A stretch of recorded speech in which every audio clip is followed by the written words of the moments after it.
नमस्कार विद्यार्थी मित्र हो. नवनाथ खेत्री या यूट्यूब चॅनलवरती तुमचे सर्वांचे स्वागत आहे. आज आपण ह्या व्हिडिओमध्ये बघणार आहोत सर्व स्पर्धा परीक्षेसाठी अत्यंत उपयुक्त असणारं सामाजिक शास्त्र म्हणजेच 5 ते 10 स्टेट बोर्ड प्रश्न आपण ह्या व्हिडिओमध्ये घेतलेले आहेत. TET परीक्षेसाठी अत्यंत महत्त्वाचा असणारा सामाजिक शास्त्र हा विषय आपण ह्या व्हिडिओमध्ये घेतलेला आहे.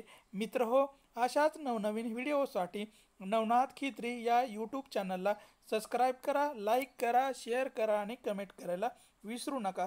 चला तर पहा, व्हिडिओला सुरुवात करू. चला पहा, पहिला प्रश्न बघा. नागपूर या प्रशासकीय विभागामध्ये एकूण किती तालुके आहेत? तर याचं योग्य उत्तर आहे 1 नंबर 64 तालुके हे नागपूर या प्रशासकीय विभागामध्ये असलेले आपल्याला दिसून येतात. 64 तालुके या विभागामध्ये आहेत. यानंतरचा प्रश्न आहे, महाराष्ट्र राज्यातील सर्वोच्च शिखर कोणतं आहे? तर याचं योग्य उत्तर आहे 4 नंबर कळसुबाई हे महाराष्ट्रातील सर्वात उच्च शिखर असलेलं आपल्याला दिसून येतं आणि याची उंची जर बघितली तर 1642 किलोमीटर एवढी या शिखराची उंची असलेली आपल्याला दिसून येते आणि हे अकोला या तालुक्यामध्ये हे कळसुबाई शिखर हे असलेलं आपल्याला दिसून येतं. यानंतरचा प्रश्न आहे, NDA म्हणजेच नॅशनल डिफेन्स अकॅडमी राज्यात डॅश डॅश या ठिकाणी स्थित आहे? तर याचं योग्य उत्तर आहे 4 नंबर पुणे या ठिकाणी NDA म्हणजेच नॅशनल डिफेन्स अकॅडमी कार्यरत असलेले आपल्याला दिसून येते किंवा स्थित असलेली दिसून येते. पुणे या ठिकाणी NDAचे कार्यालय आहे. यानंतरचा प्रश्न आहे, महाराष्ट्रामध्ये 1 जुलै 1998 रोजी कोणत्या जिल्ह्याची निर्मिती झालेली आहे?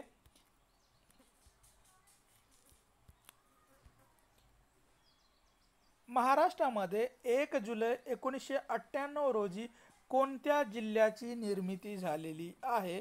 तर याचं योग्य उत्तर आहे नंदुरबार आणि वाशिम या 2 जिल्ह्याची निर्मिती 1 जुलै 1998 रोजी आपल्याला झालेली दिसून येते. नंदुरबार व वाशिम या जिल्ह्याची निर्मिती झालेली आहे. यानंतरचा प्रश्न आहे, छत्रपती संभाजीनगर विभागामध्ये क्षेत्रफळाच्या दृष्टीने सर्वात मोठा जिल्हा कोणता आहे? तर याचं योग्य उत्तर आहे नंबर 2 बीड हा छत्रपती संभाजीनगर विभागामधील क्षेत्रफळाच्या दृष्टीने सर्वात मोठा जिल्हा हा बीड असलेला आपल्याला दिसून येतो आणि बीड हा ऊसतोड कामगाराचा जिल्हा म्हणूनही ओळखला जातो. तसेच जुन्या कवीचा जिल्हा म्हणूनही बीड जिल्ह्याची ओळख असलेली दिसून येते. यानंतरचा प्रश्न आहे, महाराष्ट्रात सर्वात मोठा सौर ऊर्जा प्रकल्प डॅश डॅश येथे आहे? तर याचं योग्य उत्तर आहे नंबर 2 साक्री या ठिकाणी महाराष्ट्रातील सर्वात मोठा सौर ऊर्जा प्रकल्प साक्री येथे स्थित असलेला आपल्याला दिसून येतो. साक्री या ठिकाणी. यानंतरचा प्रश्न आहे, महाराष्ट्रात संत तुकाराम वनग्राम योजना हे केव्हा सुरू करण्यात आलेलं आहे?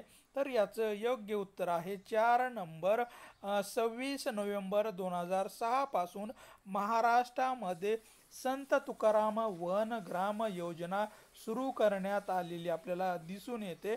26 नोव्हेंबर 2006 या दिवसापासून ही योजना चालू करण्यात आलेली आहे. भारतीय हरित क्रांतीचे जनक म्हणून कोणाला ओळखले जाते? तर याचं योग्य उत्तर आहे नंबर 3 MS स्वामीनाथन यांना भारतीय हरित क्रांतीचे जनक म्हणून ओळखल्या जाते. MN स्वामीनाथन यांना भारतीय हरित क्रांतीचे जनक म्हणून ओळखल्या जाते. मान्सूनच्या 4 महिन्यात वर्षभरातील पर्जन्यापैकी किती टक्के पाऊस महाराष्ट्रामध्ये पडतो? तर याचं योग्य उत्तर आहे 80% एवढा पाऊस मान्सूनच्या 4 महिन्यामध्ये वर्षभरातील पर्जन्यापैकी 80% एवढा पाऊस महाराष्ट्रामध्ये पडतं 80%. यानंतरचा प्रश्न आहे, वाघ हा भारताचा राष्ट्रीय प्राणी म्हणून केव्हा मान्यता देण्यात आलेली आहे? तर याचं योग्य उत्तर आहे 4 नंबर 1972 साली वाघ हा भारताचा राष्ट्रीय प्राणी म्हणून घोषित करण्यात आलेला आहे. 1972 या सालापासून वाघ हा भारताचा राष्ट्रीय प्राणी म्हणून घोषित केलेला आहे. महाराष्ट्रातील सर्वाधिक दूध उत्पादन करणारा जिल्हा कोणता आहे? तर याचं योग्य उत्तर आहे 4 नंबर कोल्हापूर हा महाराष्ट्रातील सर्वाधिक दूध उत्पादन करणारा जिल्हा म्हणून कोल्हापूर जिल्ह्याची ओळख असलेली आपल्याला दिसून येते. तसेच कुस्तीगिराचा जिल्हा म्हणूनही कोल्हापूर जिल्ह्याची ओळख असलेली आपल्याला दिसून येते. यानंतरचा प्रश्न आहे, महाराष्ट्रातील सर्वात लांब पश्चिम वाहिनी नदी कोणती आहे? तर याचं योग्य उत्तर आहे 3 नंबर तापी नदी ही महाराष्ट्रातील सर्वात लांब पश्चिम वाहिनी नदी म्हणून ओळखल्या जाते. तापी ही नदी होय. यानंतरचा प्रश्न आहे, औंढा नागनाथ ज्योतिर्लिंग कोणत्या जिल्ह्यामध्ये आहे? तर याचं योग्य उत्तर आहे 2 हिंगोली या जिल्ह्यामध्ये औंढा नागनाथ हे ज्योतिर्लिंग असलेलं आपल्याला दिसून येतो हिंगोली या जिल्ह्यामध्ये. यानंतरचा प्रश्न आहे, देशातील पहिले अरविंद मुक्त कृषी विद्यापीठ कधी स्थापन करण्यात आलेलं होतं?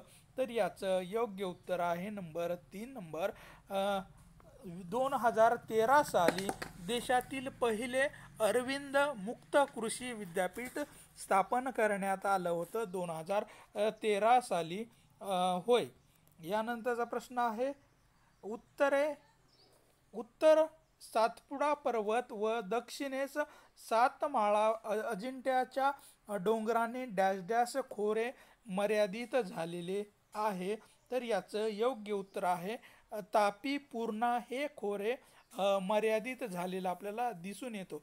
म्हणजेच उत्तरे सातपुडा पर्वत व दक्षिणेस सातमाळा अजिंठा डोंगरांनी तापी पूर्णा खोरे मर्यादित झालेले आपल्याला दिसून येतं. यानंतरचा प्रश्न आहे, महाराष्ट्रातील सर्वात जास्त समुद्रकिनारा कोणत्या जिल्ह्याला लाभलेला आहे?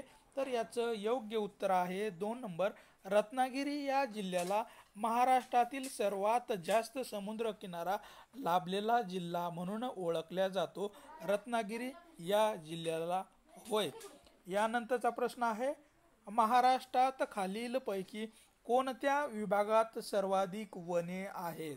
तर याचं योग्य उत्तर आहे 4 नंबर नागपूर या विभागामध्ये सर्वाधिक वनक्षेत्र असलेले आपल्याला दिसून येतो नागपूर या विभागामध्ये होय.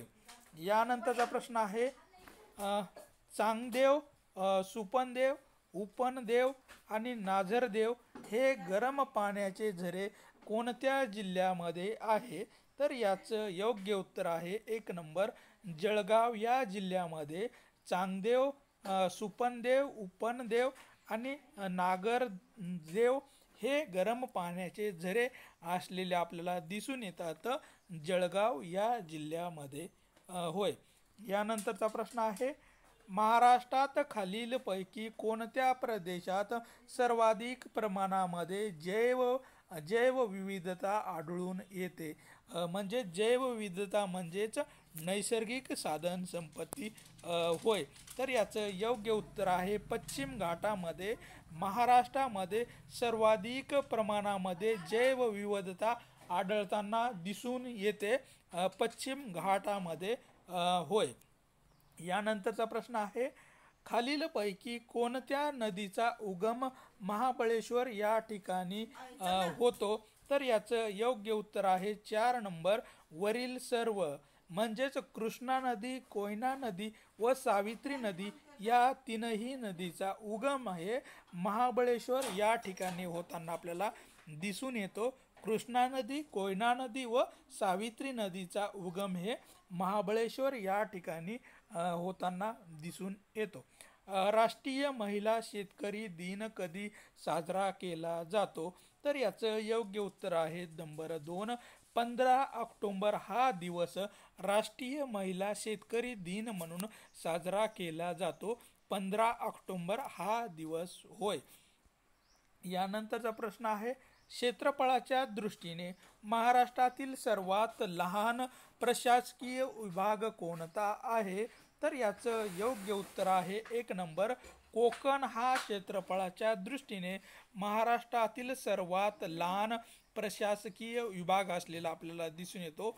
कोकण हा विभाग होय।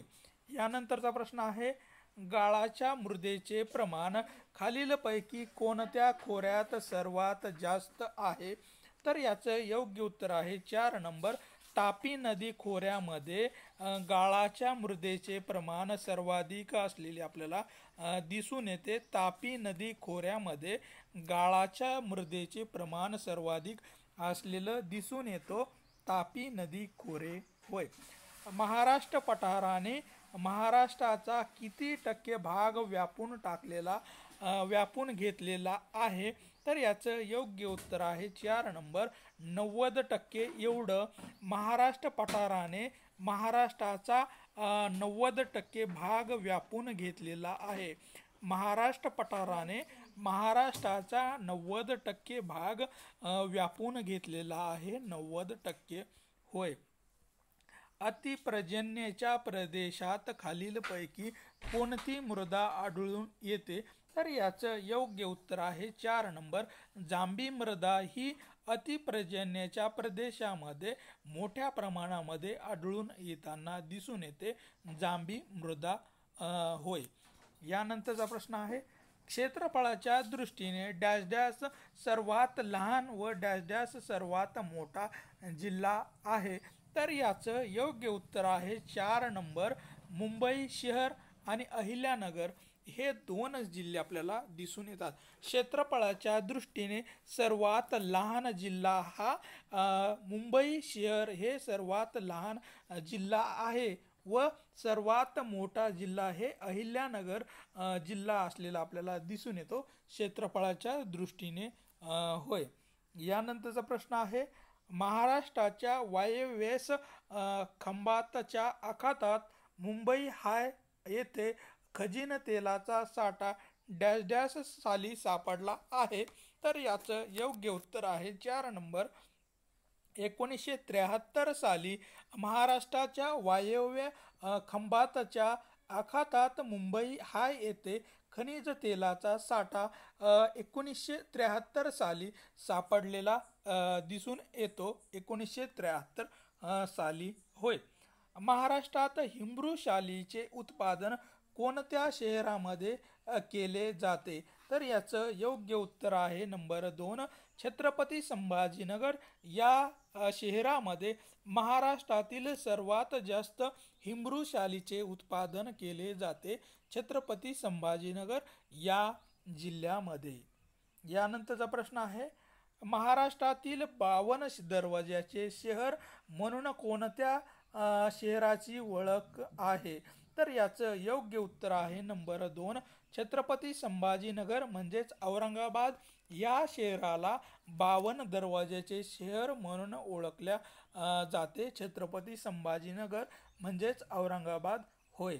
यानंतरचा प्रश्न आहे, जय जय महाराष्ट्र माझा गरजा महाराष्ट्र माझा या महाराष्ट्राच्या राज्यगीताचे गीतकार कोण आहे?